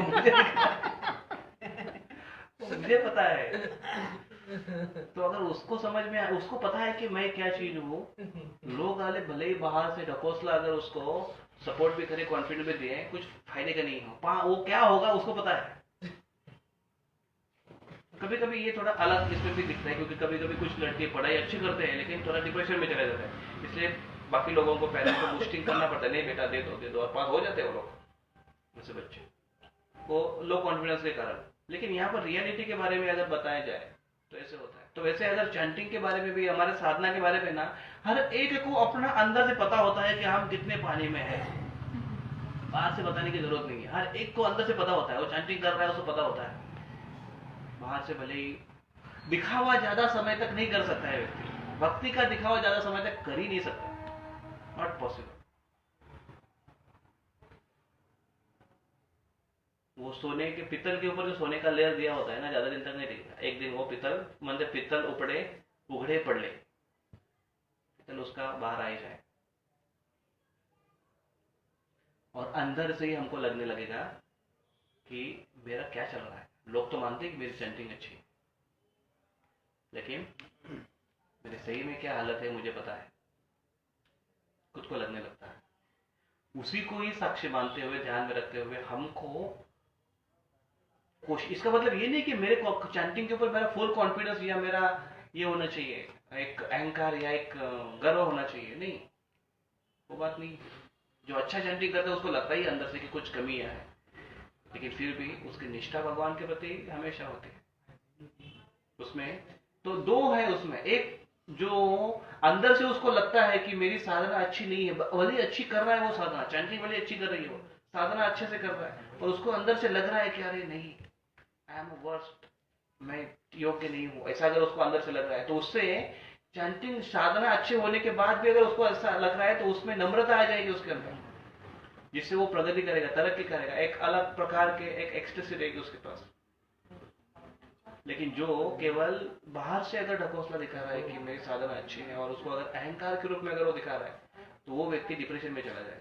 दोनों में ये अंतर है। तो इसलिए ये कि दुर्योधन की ऐसी हालत थी, और इसलिए अंत में डिप्रेशन में चला गया वो, और इसलिए बार बार वो झगड़ा करता था भीष्म पितामह से भी कि आप तो हमेशा पांडवों को प्यार करते हैं, आज तक इतने दिन हो गए आपने एक भी पांडवों को नहीं मारा है, आप ऐसे आप भेद करते हो, ये वो बार बार गाली देता था। उसके मुख से बस झगड़े के सिवा कुछ निकलता नहीं था। महाभारत पढ़ोगे पूरा युद्ध का प्रसंग ना, वो हमेशा ताने ही मारते रहता था एक दूसरे के, किसी को जो भी मिलता उसको ताने ही मारते रहता था। द्रोणाचार्य को ताने मारता था, कृपाचार्य को ताना मारता था, भीष्म पितामह को नहीं छोड़ा, भीष्म पितामह को ताने मारता था। ऐसा लीडर नहीं होता है। और एक युधिष्ठिर महाराज हमेशा सबको संभाल के लेते थे। कभी कभी भी झगड़ा लोग जो कैसा हुआ करती थी, एक बार ऐसे हुआ था, जब खास करके तब होने लगा जब अभिमन्यु का वध हुआ, फिर द्रोणाचार्य का वध हुआ, तो उस समय भी ऐसे हुआ था। सात्विकी, अर्जुन, इनका सात्विकी ये अर्जुन के शिष्य है, वहां पर भी हुआ था। प्रद्युम्न, नहीं प्रद्युम्न, दुष्टद्युम्न का जब वध हुआ उस समय हुआ था। तो लेकिन कृष्ण और युधिष्ठिर महाराज से, इसलिए सब अच्छे से उन्होंने मैनेज कर ली, शांत हो। तो भीष्म पितामह से ये सारे जैसे एक डिटर्मिनेशन, दृढ़ता, भगवान के हाथ में पूरी तरह से सरेंडर होकर भगवान के हाथ में कठपुतली के जैसे नचा है। इसलिए भगवान ने कहा तुम उसके साइड में लड़ो, उनके साइड में लड़ रहे थे कौरवों के साइड में, इसलिए उनको धारिष्ट आया और एक साथ में भगवान ने सबका सफाया कर दिया। तो इस प्रकार से और दूसरा, विष्णु पितामह के पास संयम और सहनशीलता ये हमको दिखाई देती। संयम बरतना, इतना सब होने के बाद भी, दुर्योधन इतना सब हटीला नटीला होने के बाद भी संयम बनाए रखते थे, और सहनशीलता उनके अंदर बहुत था। तो ये सारे गुणों को हम देखते हुए, तो अंत में जब भीष्म पितामह युद्ध के जब 10वें दिन तक, जब तक भीष्म पितामह युद्ध भूमि में थे तब तक सारे नियमों का पालन हो रहा था। युद्ध के सारे नियम, प्रोटोकॉल सबको दिए थे, युद्ध के नियम क्या क्या रहेंगे। युद्ध के नियम बहुत है। युद्ध में कोई व्यक्ति रथी है, वो अरथी से, जो रथ पर नहीं है, उससे युद्ध नहीं कर सकता है। सैनिक सैनिक से ही लड़ेगा, बराबरी से हमेशा युद्ध होगा, ऐसे नियम थे। कोई अगर ये निशस्त्र है तो शस्त्रधारी निशस्त्र से युद्ध नहीं कर सकता है। एक तो उसको शस्त्र लेने दो, एक तो तुम शस्त्र छोड़कर युद्ध करो। फिर वो सप्लाई करने के लिए, सामान सप्लाई करने के लिए बाहर से लोग लेकर आए, समझो खाना वाने के लिए तंबू लगे हैं ना बड़े बड़े, तो सामान लेकर समझो आ रहे कहीं से।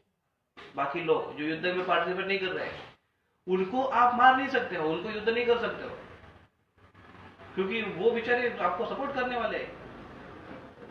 बहुत सारे नियम थे। शंख बजाने का समय, शंख बजने के बाद युद्ध शुरू होगा, लास्ट शंख समा बजने के बाद युद्ध नहीं है। दिन में केवल युद्ध, सूर्य उदय सूर्यास्त के बाद युद्ध बंद है। बाद में तंबू में किसी भी जाकर आप बोल सकते हो, बात कर सकते हो, कोई मन में खोट नहीं रखते हुए। सारे नियम का पालन होता था। लेकिन जब से 10वें दिन जब भीष्म पितामह गिर गए युद्ध में, धाराशायी होकर गिर गए, अभी तक सूर्यास्त हुआ भी नहीं था, पहली बार उस समय ऐसा हुआ, सबके चेहरे एकदम क्वेश्चन मार्क हो गए, सबके मुंह में ऐसा आ करता था, ऐसा भी हो सकता है। विष्णु पितामह गिर गए, बाप रे, देवतागण आए थे युद्ध देखने के लिए। क्या घमासान युद्ध हो रहा था, इतना भयानक युद्ध हो रहा था। और अर्जुन ऐसे बाण खींचकर, कान तक बाण खींचकर, धनुष्य से खींचकर बाण छोड़ रहे थे, और बाण छोड़ छोड़ कर रो रहे थे अर्जुन।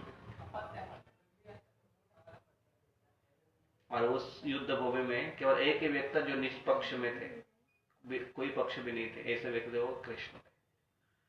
सब लोग दुखी थे, पांडव रो रहे थे, कौरव रो रहे थे। और उस दिन पहली बार युद्ध सूर्यास्त होने के पहले ही समाप्त हुआ, बंद किया। विष्णु पितामह के एक रिस्पेक्ट देते हुए सारे सबने लोगों ने शस्त्र अस्त्र छोड़ दिए। जब युद्ध हो रहा था भीष्म और अर्जुन का, सारे सेनाएं युद्ध बंद कर कर सब लोग देखने लगे कि क्या कैसे युद्ध चल रहा है। सामने सामने एक को जैसे मार रहा है, मारते हुए देखा विष्णु पितामह का युद्ध हो रहा है, अरे वो छोड़ दिया, तो ये भी देख रहा है, वो भी देख रहा है, विष्णु पिता और अर्जुन का युद्ध हो रहा है। इतना घमासान युद्ध, ऐसा युद्ध नहीं हुआ था। ऐसे ऐसे अस्त्र शस्त्र चले, और शिखंडी जैसे आ गए, विष्णु पिता ने अपना शस्त्र छोड़, कर्ण और अर्जुन का वैसे युद्ध हुआ, भयानक युद्ध हुआ था। तो फिर विष्णु पितामह धाराशायी गिर गए, युद्ध समाप्त हो। विष्णु पितामह को दूसरे साइड में लाएगा 10वें दिन, और फिर तब से सारे नियम टूट गए। कोई भी कभी भी उठकर युद्ध करता था। और एक बार तो ऐसे हुआ कि द्रोणाचार्य को जब मारा गया तो इतनी दहशत फैल गई और इतने गुस्सा हो गए सब लोग। रात भर युद्ध चल रहा था, तो अंधेरे में दिख नहीं रहा था। अभी वो खाएंगे कब, युद्ध कब करें, कैसे करते होंगे, कैसे मैनेज करते होंगे। नहीं, दिन भर युद्ध चल रहा है, तो बीच में खाने के लिए कब जाते होंगे, खाना तो चाहिए ना। रात भर किसी को नींद नहीं है। तो ऐसा लास्ट में अंतिम प्रहर तक जब रात आई, मतलब 12-1-2 बजे के बाद, तो सब लोग ऐसे इतने थक गए थे, तो तलवार ऐसे लेकर करते करते भी युद्ध करते थे। तो अभी दिखाई नहीं देता था, तो कैसे पता चलेगा कि कौन पांडव और कौन कौरव। तो फिर कौरवों ने आइडिया किया कि अपने साइड में उन्होंने हर एक रथ पर 5-5 ऐसे मोमबत्ती लगाई। मोमबत्ती मतलब अभी मोमबत्ती नहीं थी उस समय, लेकिन वो एक दिए लगाए, ऐसे दिए, नहीं मचान नहीं, दिए लगाए जो कांच से प्रोटेक्टेड थे, जिससे बुझेंगे नहीं, रथ हिलेगा चलेगा। तो ऐसे दिए लगाए ताकि पता चलेगा अच्छा ये कौरव है। तो पांडवों ने 7 लगाए, ऐसे ऐसे सिंबल कर करके, ये हमारे पार्टी में उसके पार्टी में, ऐसे ही करके अंदाज से मारते थे। फिर भी रात तक युद्ध चल रहा था। तो उसमें एक ने सजेशन दिया बीच में, यार भाई सब लोग थके हुए हैं, अभी हम लोग कुछ समय तक विश्राम करते हैं, 2-3 घंटा, सवेरे हो जाएगा, सूर्योदय होने के बाद फिर युद्ध करेंगे। तो ये बात जब सुनी तो सारी सेनाएं जो थी उनको बड़ा अच्छा लगा, अरे बड़ा अच्छा हो गया भाई तुमने बोला। तो सब लोगों ने युद्ध तब समाप्त हुआ, बंद किया सबने युद्ध। और जो जाकर जहां जिसको जगह मिलती वहां पर जाकर लुढ़क रहा है, लेट रहा है, और वहां पर आराम कर। सब भयानक युद्ध हुआ उसके बाद। तो विष्णु पितामह जब तक थे तब तक धर्म से युद्ध चला। उसके बाद सारा अधार्मिक कार्य हुआ, लास्ट तक पूरा अधार्मिक कार्य। अश्वत्थामा से लेकर, अश्वत्थामा ने तो क्या क्या कांड किया, तो पूरा अधर्म का युद्ध विष्णु पितामह ने। विष्णु पितामह की ये विशेषता थी, किसी की हिम्मत नहीं थी कि अधर्म का युद्ध करें। तो ऐसे विष्णु पितामह जब लेट गए और फिर युद्ध समाप्त हुआ, 18 दिन समाप्त हुए, सारे पांडवों के साइड में सब मर गए, कौरवों के साइड में सब मर गए। केवल 5-7 लोग बचे थे पांडवों के साइड, कौरवों के साइड में 2-3 जन बचे थे, 10 लोग बचे थे। और फिर अंत में ऐसे हुआ कि युधिष्ठिर महाराज शोक में चले गए। तब फिर भगवान कृष्ण ने युधिष्ठिर महाराज को उपदेश देने के लिए भीष्म देव को चुना। पहले एक बार वो कठपुतली बने कृष्ण के हाथ में, पांडवों कौरवों के साइड से युद्ध करते हुए। सेकंड बार वो कठपुतली बने कृष्ण के हाथ में कि उपदेश देने के लिए युधिष्ठिर महाराज। और फिर विष्णु पितामह ने युधिष्ठिर महाराज को जितने सारे क्वेश्चन थे वो सबका उन्होंने उपदेश किया। और फिर उपदेश करने के बाद विष्णु पितामह मौन हो गए। तो ये जो 5 दिन है विष्णु पंचक नाम से, विष्णु पंचक नाम से जाने जाते हैं। विष्णु पितामह शांत होकर भगवान कृष्ण का स्मरण कर रहे थे। उपदेश देने के, युद्ध होने के बाद उपदेश देने के बाद, ये लगभग काफी महीने तक चला ये सब, और उपदेश देने के बाद भी विष्णु पितामह शांत अकेले पड़े हुए थे। विष्णु पितामह ने कहा उनको, युधिष्ठिर महाराज को, व्यासदेव ने कहा कि सब ये उपदेश हो गया है। आई थिंक विष्णु पितामह ने कहा, व्यासदेव ने कहा कि युधिष्ठिर महाराज के सारे प्रश्नों सवाल हो गए हैं, अभी इनको जाना चाहिए हस्तिनापुर। तो युधिष्ठिर मतलब विष्णु पितामह ने कहा कि एक ही मेरी विनती है कि जब मेरा अंतिम समय नजदीक आएगा, तब आप उत्तरायण में जब सूर्य आएगा तो कृपया कर आप सब आइए मुझे विदा करने के। और फिर वहां पर वर्णन है महाभारत में। उसके बाद फिर विष्णु पितामह, पांडव सब चले गए अपने राज्य में। वहां पर सारे जो लोग थे, फ्यूनरल हो गया, वो तो हुआ था पहले, लेकिन धृतराष्ट्र और गांधारी, इनके हाथ से बहुत सारा दान करवाया, 50 दिन चले गए। और फिर उसके बाद फिर पांडव आ गए। उन्होंने देखा कि अभी दक्षिण उत्तरायण शुरू हो रहा है, तो पांडव आए वापस, कृष्ण आए और विष्णु पितामह के पास। और फिर विष्णु पितामह ने देखा कि अभी समय आ गया, सही समय शरीर छोड़ने का। और फिर विष्णु पितामह ने शरीर, कृष्ण को देखते देखते शरीर छोड़ा। तो ये फर्स्ट टाइम से तो कृष्ण ने, विष्णु पितामह ने जो उपदेश किया था, विष्णु पितामह ने क्या कहा, ऐसे कहते हैं कि विष्णु पितामह ने भी इस व्रत का पालन किया। विष्णु पंचक 5 दिन में, कार्तिक मास के लास्ट 5 दिन को ऑब्जर्व किया, बड़ा डीप मेडिटेशन में कृष्ण के स्मरण में थे। तो हमने ऐसे सोच रहे थे कि क्यों ना हम विष्णु पितामह से संबंधित ये व्रत है, तो आने वाले 5 दिन है, एकादशी से लेकर लास्ट पूर्णिमा तक के 5 दिन, उस 5 दिन में विष्णु पितामह ने जो उपदेश किए थे युधिष्ठिर महाराज को, बहुत ही सुंदर धर्मनिष्ठ उपदेश है। तो ये उपदेश को हम चर्चा करेंगे आने वाले 5 दिन, रोज शाम 7:30 से, जितना भी समय हमारे पास होता है उतना समय तक। तो अब सबसे विनती है कि इसके लिए आप एकत्रित हो जाइए और इसका लाभ ले लीजिए और पूरी तरह से एब्जॉर्ब हो जाएंगे। जो जिस प्रकार से व्रत करना चाहता है, अगर फुल फास्टिंग करना चाहता है तो बेस्ट है, नहीं करना चाहते तो फल खा सकते हैं, नहीं वो भी कर सकते हैं, तो रेगुलर एज यूजुअल आप कर सकते हैं। लेकिन कृष्ण के स्मरण में, ज्यादा से ज्यादा भगवान के नाम स्मरण में, चैंटिंग में, और अगर इस हम विष्णु पितामह के स्मरण में अगर रहेंगे, उस व्रत के इस मूड में रहेंगे, तो उसका लाभ हमको डेफिनेटली मिलेगा। तो जिस प्रकार से हमको पॉसिबल है, अभी किस प्रकार से व्रत करना चाहिए उसका डिटेल तो बताने की जरूरत है नहीं आप सबको, क्योंकि बहुत सारा व्हाट्सएप में आपने वीडियोस वो सब शेयर किए होंगे, देखे होंगे। फिर भी एक व्रत होता है, 3 प्रकार के व्रत बताए जाते हैं। एक व्रत होता है हविष्य अन्न खाकर। तो हविष्य मतलब यज्ञ को जो आप अर्पण करते हैं उससे हविष्य बनता है। यज्ञ में क्या क्या अर्पण करते हैं, कुछ ग्रेन्स होते हैं उसमें गेहूं भी आते हैं, कुछ प्रकार के अन्न ग्रेन्स रहते हैं, वो ग्रेन्स अर्पण कर जो भविष्य बचता है वही भविष्य खाना, वो एक प्रकार का, वो खाकर 5 दिन पालन करना। दूसरा होता है कि कोई फल खाकर, फल या कंदमूल खाकर उसका पालन करना। फल और कंदमूल खाकर मतलब ऐसे फल कि जिसमें बहुत कम सीड हो, ज्यादा सीड वाले फल नहीं, ज्यादा बीज वाले फल नहीं खाए। जैसे अनार है, अनार, दालिम, बहुत सारे सीड होते हैं, बीज होते हैं। ककड़ी में बहुत सारे सीड होते हैं, पेरू में बहुत सारे सीड होते हैं, ऐसे नहीं ऐसे अवॉइड करते हैं। और कंदमूल वो खाकर रह सकते हैं। और तीसरा होता है कि गाय की जो 5 पदार्थ हैं वही खाकर केवल रहते हैं। ये कठिन हो सकता है, लेकिन अगर कोई कर सकता है तो वो भी कर सकता है। तो पहला दिन होता है गोमय का होता है गाय का गोबर, उसको खाकर व्यक्ति रह सकता है। दूसरे दिन एक दिन गोमय हुआ, दूसरे दिन गोमूत्र हुआ, दूसरे दिन गोमूत्र पीकर रह सकता है। तीसरे दिन गोरस, एक्चुअली गोरस मतलब भी, हाँ गोरस, ये दूध पीकर रह सकता है व्यक्ति।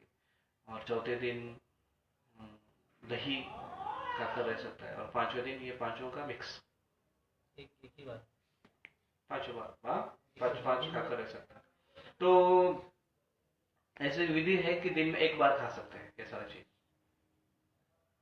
अगर 1 बार खाकर किसी को नहीं होता है तो फिर अपने अपनी यथाशक्ति के अनुसार कर सकते हैं, दिन में 1 बार ऐसे कर सकते हैं। तो मेन फोकस ये होता है कि शरीर को टॉर्चर नहीं करना। व्रत मतलब शरीर को केवल टॉर्चर नहीं करना, लेकिन शरीर को शरीर को शुद्ध करना, या शरीर को अपलिफ्ट करने के लिए, मन चेतना को ऊंचे, उसको उसका उद्धार करने के लिए, उद्धार मतलब उसको ज्यादा से ज्यादा कृष्ण स्मरण में लगाने के लिए, वो करना हमको आवश्यक है। ज्यादा से ज्यादा कृष्ण चेतना में लगाना, अपने आप को कृष्ण स्मरण में लगाना, वो आवश्यक है। तो वो अगर हम करते हैं तो हमारा व्रत सफल हो जाता है। तो उसके साथ साथ ये तपस्या भी अगर है, तो तपस्या से शरीर शुद्ध होना, मन शुद्ध होना, उसके लिए मदद होती है। तो उसके लिए वो भी कर सकते हैं। और तपस्या भगवान को प्रिय है। भगवान कृष्ण जब ब्रह्मा जी तपस्या किए, तीसरे स्कंद में हमने इसके ऊपर पढ़ाई किया, तो भागवत में बताया है कि ब्रह्मा जी ने तपस्या की तो भगवान संतुष्ट होकर उनके सामने प्रकट होते। भगवान कहते हैं कि तपस्या में संतुष्ट होता, लेकिन तपस्या कैसी होती है? वो भक्ति में सेवा की तपस्या होती है। हरे कृष्णा कृष्णा कृष्णा हरे हरे, हरे राम राम राम हरे हरे। श्री भीष्म पितामह की जय, श्रील प्रभुपाद की जय, गौर प्रेमानंदे हरे हरे। बहुत बहुत धन्यवाद सभी भक्तों का। Hare Krishna. Question, I think question नहीं होगा।